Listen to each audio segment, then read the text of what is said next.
Attractive personality அப்படின்னு படிக்க ஆரம்பிக்கும் அப்படின்னா அப்போ நம்ம என்ன செய்யணும்? நம்ம பொண்டாட்டி பிள்ளை நல்லா படிக்க வைக்கணும், நல்லா சொத்து சேர்க்கணும், அவங்கள நல்லா பார்த்துக்கணும். பஸ் எவனும் நாசமா போறான். கண்டிப்பா நம்ம அட்ராக்டிவ் பர்சனாலிட்டி வீட்டில் ஒரு பெரிய பங்களா கட்டிங்க, ஊர்ல பங்களா கட்டிங்க, சுத்து வாங்கி போட்டோன்னா அவ்வளோ ஊருக்காரங்க சேர்ந்து வந்து உங்களுக்கு மாலை மரியாதை போட்டு இந்த மாதிரி இவரு இன்னைக்கு 2 கோடியில சொத்து வாங்கியிருக்காரு அப்படின்னு உங்களை கூப்பிட்டு மரியாதை பண்ணுவாங்க. கரெக்டா? இல்ல கடுக்க மாட்டான். கடுப்புல பார்ப்பான், ஊரை வித்து உலையில போட்டு இருக்காங்க அப்படின்றான். பிரபு சொல்லுங்க. ஆக்சுவலா பொதுவா அட்ராக்டிவ் பர்சனாலிட்டி எல்லாருமே அவங்க பிறக்கலன்னா நிறைய பேரோட லைஃப் வேற மாதிரி ஆயிருக்குன்ற மாதிரி இருக்கும். அவங்க மட்டும் பிறக்கலன்னா நிறைய பேரோட லைஃப் வேற வேற மாதிரி ஆயிருக்கும். அட்ராக்டிவ் ஷேரிங் பண்ணுவாங்க, அவங்க மத்தவங்க லைஃப்ல டிரான்ஸ்ஃபர்மேஷன்ஸ் கொண்டு வராங்க, அவங்க லைஃப் சூப்பர்மா. கிளியரா? 2000 ரூபாய் தாள் நீங்க என்னதான் பண்ணாலும் சரி, நல்ல சண்டையில் கிழிச்சு போட்டாலும் அது செல்லாம் பண்ணாலும், பட் பொதுவாக நீங்க என்னதான் அதை அசிங்கப்படுத்தினாலும் சரி, காலைல போட்டு மிதிச்சாலும் சரி, அதை கஷ்டனாலும் சரி, அந்த ரூபாவோட வேல்யூ வந்து குறைவு கிடையாது. அது அந்த 2000 ரூபா தான். அந்த 2000 ரூபாய்க்கு என்ன வேணாலும் வாங்கலாம். ஓகே, நீங்க அப்படியேப்பட்ட ஒரு ஆளா வேல்யூ ஆகணும். அது வந்து கஷ்டப்படலாம், தரையில் இருக்கலாம், நொந்து போகலாம், என்ன வேணாலும் நம்ம கூட ஆகலாம். ஆனால் நமக்குன்னு ஒரு வேல்யூ இருக்கு இல்லையா? அதுதான் அந்த வேல்யூவான பர்சனாக தான் நம்ம ஆகணும். இப்போ நான் எல்லாத்தையும் உங்கள்கிட்ட நிறைய பேர் சொல்லியிருப்பேன், நீங்கள் வந்து இப்போ 1 லட்சம் 10 லட்சம் சம்பாதிக்கிற ஒரு ஆளா சம்பாதிக்கணும் அப்படின்னா அந்த ஆளா மாறணும் இல்லையா? அந்த மாதிரி ஒரு ஆளா ஆயிட்டீங்கன்னா அந்த 1 லட்சம் 10 லட்சம் எங்க இருந்தாலும் உங்களை தேடி வந்துடும்.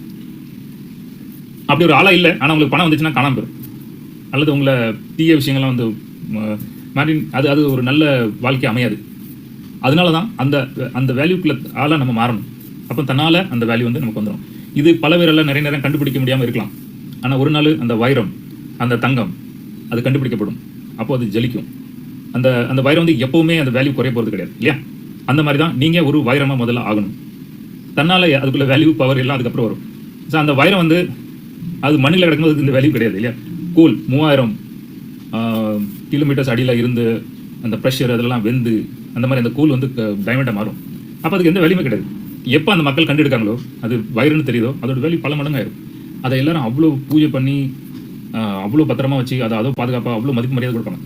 அந்த மாதிரி தான் நீங்கள் வைரமாக இருந்தால் மண்ணில் கிடந்தாலும் சகல் கிடந்தாலும் என்னைக்கு உங்கள் வந்து கண்டுபிடிக்கப்படுதோ, என்னைக்கு நீங்கள் அந்த மாதிரி ஆளாக ஆகுதுங்களோ, இப்போ உங்களெல்லாம் கண்டுபிடிக்க போகிறதுக்கு அந்த மாதிரிலாம் கிடையாது. ஏன்னா நீங்கள் எல்லாருக்கூடையும் பழகுவீங்க, பழக உங்களை பற்றி எல்லாருக்கும் தெரிய ஆரம்பிக்கும், நீங்கள் அதை அச்சீவ் பண்ண முடியும்.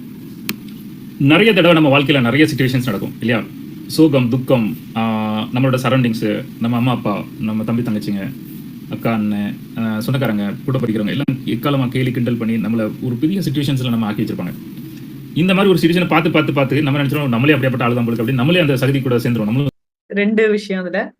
ஒண்ணு வந்து நமக்கு நடந்த சுச்சுவேஷன்ஸை வச்சு நம்ம ஒருவேளை நம்மளும் இப்படிதானோ அப்படின்ற மாதிரி ஒரு முடிவுக்கு வந்துரும். 1. 2வது நம்மள ஒரு வைரமா தங்கமா மக்கள் பார்க்கும்போது நம்ம எப்படி இருப்போம், என்னென்ன குவாலிட்டிஸ் இருக்கும். ஃபர்ஸ்ட் வந்து நமக்கு நடந்துட்டு இருக்க சுச்சுவேஷன், நம்மளை சுத்தி உள்ள மக்கள், அம்மா அப்பா, கூட பிறந்தவங்க, இந்த மாதிரி யாருனாலும், சொந்தக்காரங்க, ஹஸ்பண்ட் ஒய்ஃப், அந்த மாதிரி யார் என்ன சொல்றாங்களோ இதுதான் நம்மளுமோ அப்படின்னு நமக்கே டவுட் வந்துடும். அந்த மாதிரி நடந்த எக்ஸ்பீரியன்ஸ் இருந்துச்சுன்னா ஷேர் பண்ணணும். மேம், ஒரு ஃபேமிலி உள்ள போனோம்னா நம்மள வந்து அது செய்ய முடியாது அப்படின்னு சொல்லி நம்மள என்ன சொல்லியிருக்காங்க நிறைய தடவை. ஆனா அதை மீறி நான் செஞ்சிருக்கேன். ஆனாலும் யாரும் மக்கள் வந்து ஒத்துக்க மாட்டாங்க. நம்ம ரிலேஷனா இருந்தாலும் இவன் என்ன அப்படி செய்யறான்னு சொல்லிட்டு ஒத்துக்க மாட்டாங்க. ஒத்துக்காம நம்மளை தட்டி வைக்கிறதே இருப்பாங்க. நான் என்ன ஆயிட்டேன், சரி நமக்கு வராது போல இருக்கு, ஆனா வரும், ஆனா வராது போல இருக்கேன்னு சொல்லிட்டு நானே வந்து என்னை தாழ்த்தி எடை போட்டுக்கிட்டேன். அப்புறம் ஆஃப்டர் எம்எம்ஜி வந்து யார் என்ன சொன்னாலும் பரவாயில்ல, நம்ம வந்து காட்டணும்ன்ற ஒரு முடிவுல வந்துட்டேன். இதான் மேம் இப்போதைக்கு எனக்கு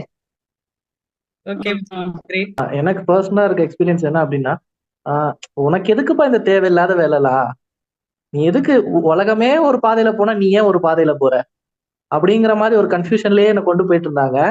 அப்புறமா வந்து எம்எம்ஜில தண்ணி தெளிச்சு நம்மளை தெளிய வச்சு, அப்புறம் டே லூசு பசங்களா, நான் தெளிவான பாதையில தான்டா போறேன், நீங்க தான்டா தப்பான பாதையில போயிட்டு இருக்கீங்க அப்படிங்கிற மாதிரி நிலைமை இப்ப ஆயிடுச்சு. நம்ம என்ன பாக்குறீங்களும் பாத்தீங்கன்னா எல்லாரும் வினோதமா தான் என்ன பார்ப்பாங்க. நான் என்னன்னு வச்சுக்கோங்களேன், ஏதோ ஒன்று கத்துக்கிட்டே இருப்பேன், ஏதோ ஒன்று மசாலா அது இதுன்னு நெட்வொர்க் மார்க்கெட்டிங் மட்டும் பண்ண மாட்டேன். அதோட சேர்த்து அதையும் அது மட்டும் பண்றது இல்லை, அதையும் அடிஷனலா பண்ணிட்டு அதிகமா வந்து மசாலா டீ தூள் அது இதுன்னு ஏதோ ஒன்று நான் ரிலேஷன் இருந்து வீட்டுல இருந்து வீட்டு பார்த்து எல்லாத்துக்கும் கொடுத்துட்டே இருப்பேன். அதனால வந்து போறது மூட்டை வேலைக்கு, ஆனா ஆளு டிஃப்ரெண்டா எதுவும் பண்ணிட்டே இருக்கிறானே அப்படின்னு யோசிக்கிறாங்க. ஆனா அது என்னன்னா நான் எப்ப பாரு எதுவும் படிச்சுக்கிட்டே இருப்பேனா, அதனால என்ன நெட்வொர்க் மார்க்கெட்டிங்ல இருந்து அந்த இன்கம் இன்னும் பெரிய அளவுல காட்டாதனால வீட்டுல இருக்கிற ஒய்ஃப் கூட நான் நம்ப மாட்டேங்கிறேன். அந்த ஒரு இதுதான் வேற டன். ஓகே சார், நெட்வொர்க் மார்க்கெட்டிங் மட்டும் இல்லாமல் இன்னும் நிறைய விஷயங்கள் பண்ணி பொதுவாக இந்த மாதிரி மூட்டை தூக்குறதுனா அப்போ எல்லாரும் சாதாரணமாக நினச்சிக்கிடுவாங்க. இந்த மாதிரி ஹீரோ மாதிரி ஆழ்ந்துட்டு இந்த மாதிரி வேலை பண்ணிட்டு இன்னும் நிறைய பிஸ்னஸாக பண்ணிட்டு அப்படின்னு. நீங்கள் நெட்வொர்க் மார்க்கெட்டிங் பண்ணலான்னு சொன்னீங்க. ஆனால் நான் சொல்ல நீங்கள் நெட்வொர்க் மார்க்கெட்டிங் தான் பண்ணுறீங்க. நீங்கள் வந்து உங்கள் தேயிலை கஸ்டமர் வந்து நீங்கள் நெட்வொர்க் மார்க்கெட்டிங் பண்ணுறீங்க. உங்களோட மசாலா கஸ்டமர் வந்து எல்லாத்தையும் அவங்க போது த்ரூவா நீங்கள் நெட்வொர்க் மார்க்கெட்டிங் பண்ணலாம். இப்படி நம்ம கான்டென்ட்ஸ் வந்து கூட்டிகிட்டே இருக்கும். நெட்வொர்க் மார்க்கெட்டிங் பண்ணும்போது நம்ம அதுக்குன்னே மக்களை பார்க்க வேண்டியிருக்கும். ஆனால் நம்ம வேற பிஸ்னஸ் இருக்கும்போது இந்த பிஸ்னஸ் அது கொடுக்கலாம், அந்த பிஸ்னஸ் இங்கே கொடுக்கலாம். நம்மகிட்ட இருக்குது 3 கஸ்டமர், ஆனால் நம்ம பண்ற பிசினஸ் 3 கிட்டத்தட்ட 9,000. ஏன்னா ஒரே கஸ்டமருக்கு 3 பிசினஸ் கொடுக்கலாம். நெட் மார்க்கெட்டிங் கொடுக்கலாம், தேயிலை கொடுக்கலாம், மசாலா கொடுக்கலாம். இன்னொரு கஸ்டமருக்கு 3 கொடுக்கலாம். அப்படி நம்ம ஒரு பிசினஸ் நம்மகிட்ட இருந்துச்சுன்னா 3 இருக்கும் ஒரே பிசினஸ் தான் கொடுக்க முடியும். நம்மகிட்ட 3 பிசினஸ் தான் 3 இருக்கு, 3 பிசினஸ் கொடுக்க முடியும். 9 பிசினஸ் ஆயிரும். அது சூப்பர். நம்ம யாருன்னு நமக்கு தெரியும். நம்ம யாருன்னு இந்த ஊருக்கு தெரிய வைக்கிறதுக்கு ஒரு கேப் இருக்கலாம். இந்த 2 கடையில எவ்வளவு பெரிய கேப் இருக்கலாம். இந்த கேப்ல உங்க கான்பிடன்ஸை இழந்துட்டீங்க. இந்த கேப்ல அவன் சொல்றது உண்மையா இருக்குமோ அப்படின்னு நினைச்சிட்டீங்க. அவன் சொல்றதை நம்பிட்டீங்க. சுவாலி சுத்தம்.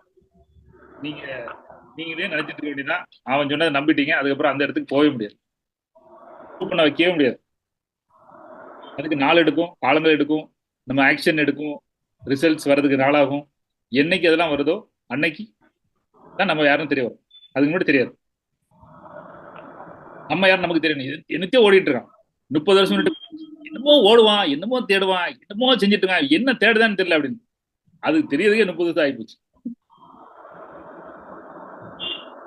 நீங்க என்ன இவன் அதுக்கப்புறம் சொன்னா ஏதோ கோடங்கி இந்த வேலை பண்ணுவாங்க, மந்திர கோடங்கி பண்ணுவாங்க. அதுல இவங்க வந்து எல்லாரும் ஒரு கூட்டம் சுத்தி வந்துட்டு இருக்காங்க. அந்த மாதிரி அப்படி சொல்லிட்டாங்க. அது வேற கதை. எங்கேயாவது ஒரு இடத்துல வந்து நம்மளை அக்செப்ட் பண்ணதுக்கு பல வருஷங்களா. ஒய்ஃப் வீடு கூட சண்டை அடித்தடி எப்ப பார்த்தாலும், ஏய் நான் எப்பேற்பட்ட பருப்பு தெரியுமா, இந்த மாதிரி பொண்ணெல்லாம் கட்டி வச்சு என் வாழ்க்கையை நாசம் பண்ணிட்டாங்க ஷே அப்படின்னா அலைஞ்ச காலம். அளந்து அடிப்பது அப்புறம் தெரிஞ்சு வீட்டுல நடக்க எல்லா பிரச்சனைக்கும் 100 நம்ம தான் காரணம் அப்படின்னு படிச்சதுக்கு அப்புறம் சரி மாத்த ஆரம்பிக்குன்னு சொன்னோன்னே நம்மளையே 1 வருஷம் நம்மள 2 வருஷம் நம்மள நான் நல்லவனே நீ நல்லவன் ஊரை ஏமாத்த இல்ல இல்ல உண்மையிலே நல்லவன் அப்படின்னு வீட்டுல நம்பவே இல்லை. வருஷங்கள் பல போனதுக்கு அப்புறம் உண்மையில மாறிட்டான். இவ்வளவு வருஷம் நடிக்க முடியாது, ஒருவேளை மாறிட்டானோ அப்படின்னு. இத்தனை நான் 5-6 வருஷத்துக்கு அப்புறம் ஒத்துட்டாங்க. ஏய் நீ உங்க அப்பா மாதிரி ஜெயிச்சு காட்டு. அப்புறம் ஏன் நம்மள ஜெயிச்சு லிச்சில் வச்சுட்டாங்கப்பா. இதுக்கு முன்னாடி பொத்து எங்க போனாலும் பேச்சு தான் ஜாஸ்தி இருக்கு, வேலையை ஒன்றும் காணும். முதல்ல பேச்சு குறைச்சிட்டு வேலையை பாருங்க அப்படின்னு கேட்ட வாய் இன்னைக்கு உங்க அப்பா மாதிரி ஜெயிச்சுக்கப்பா ஒத்துக்கிட்டாங்கப்பா. ஆனா சாவியா இதுக்கு இத்தனை வருஷம் ஆயிருக்கா, 5-6 வருஷம் ஆயிருக்கு அப்படின்னு. முதல்ல நமக்கு அந்த திட்டு விழும். நமக்கு தெரியும் நம்ம தெரிஞ்சுட்டேன். எப்போ 7 வருஷத்துக்கு முன்னாடி தெரியும் நான் தெரிஞ்சுட்டேன் அப்படின்னு. அது எனக்கு மட்டும் தான் தெரியும். ஆனா நம்மளை நம்ப வைக்கிறதுக்கு நம்மளை பார்த்து பார்த்து பார்த்து பார்த்து 10 வருஷம் ஆமா திருத்திட்டாரு ரைட் ஓகே. ஆனா இப்போ சந்தேகம் இருக்கலாம். ஆனா நமக்கு ஒரு நம்பிக்கை இருக்கலாம். அந்த நம்பிக்கை விட்டுறக்கூடாது. நம்ம யாரும் நம்மள நினைக்காம அதை விட்டுறக்கூடாது. இப்போ எங்க வீட்டுல ஏதாவது கல்யாணம் சாப்பிட போடாச்சுன்னா எல்லாம் அப்பளம் எடுத்துட்டு வா அப்படின்னா நான் உள்ள போய் வெறும் அப்பளம் எங்க வீட்டுக்கு மட்டும் வைக்க மாட்டேன். அப்பள பெரிய அந்த கூட எடுத்துட்டு வந்து லைன்ல யாருக்கெல்லாம் வேணுமோ கேட்டு வச்சுட்டு பாயசமா யாரு கேட்டு அப்புறம் ஊடையில இருக்கவங்களும் கொண்டு வைப்பேன்.